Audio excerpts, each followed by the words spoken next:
Někde hledáme před mým rokem, ale nemůžeme najít. Lenka Pospíšová, děkuju. Kdo chybí? Matoušková. Matoušková. Službu má Míl a Pejček. A to chcete smazat tabuli? Ne, nadiktujte mi, kdo chybí, jinak vás napíšu na příští týden. Matoušková, kdo ještě? Matoušková. No, Matoušková. Vrásková. Matoušková. Píšu si. To je Když to všechno. napište i na zejcek, Matouškovou. A co když chybí ještě někdo? 1, 4 volná místa. 4. Si to radši spočítám. Ano. 1, 2, 4, To někoho přeskočilo, paní 7. Ještě Matoušková. A to už jste mi říkal, pane Míl. To byla služba na příští týden. Dobře. Takže, dobrý, já to teda tak nechám. Prosím vás, příští týden máme přednášku. Bude to o Kosovu. A musíte všichni přijít, jinak já budu psát docházku samozřejmě. Budete se Tak, to je všechno. A ještě než zahájíme výuku, tak prosím vás, já bych vám chtěla promluvit do duše. Podívejte se. My jsme to probírali bezborově. Připojilo se k té debatě několik profesorů. V zásadě jsme probírali to, že vy jste jako třída velmi nevychovaní. Vy jste roztěkaní. Já když vás srovnám třeba s Bčkem, tak to Bčko sice nemá tak dobrý známky, oni se to nenaučí na tu písemku tak dobře jako vy, ale zajímá je to.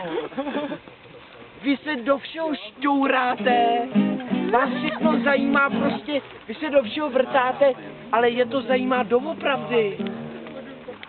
Tak, snažte, opravdu, s váma jsou problémy, to je hrozný, jako stěžoval si na vás prostě pan profesor Hrubeš, že se neumíte chovat a další, mě taky úplně nesedíte, takže prostě, já nevím, můžeme to řešit písemkama, ještě kolik prověrkama, jazyků a na to všechno si nadala.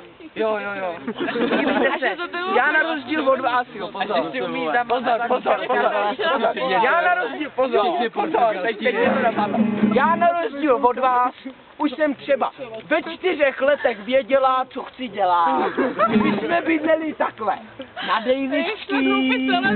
A já jsem, víte, jak jsem procházela těma různýma etapama toho svého života, tak jsem postupně to zaměstnání trošku měnila.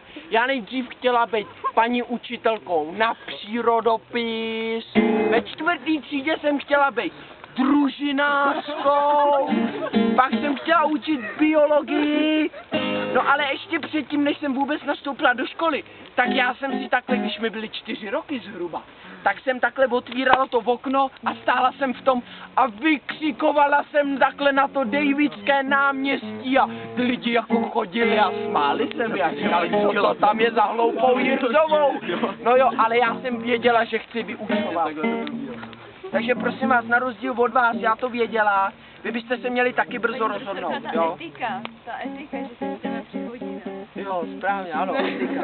Tak, jo a ještě tam míchat kafe i šroubovákem. Jo, i šroubovákem, ano, a ještě vám řeknu jednu příhodu. Když se rozhodovalo o jméně jednou, tak já jsem byla těsně pyšná, že prostě se jmenuju Barbara. Mně se to slovo Barbora hrozně nelíbilo, ale ta slova Barbara, já jsem byla taková pyšná, že tam to jedno písmenko mám jiný. A že jsem taková výjimečná. Tak budeme studovat.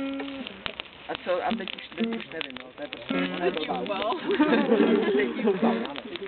Takže, paní profesorko,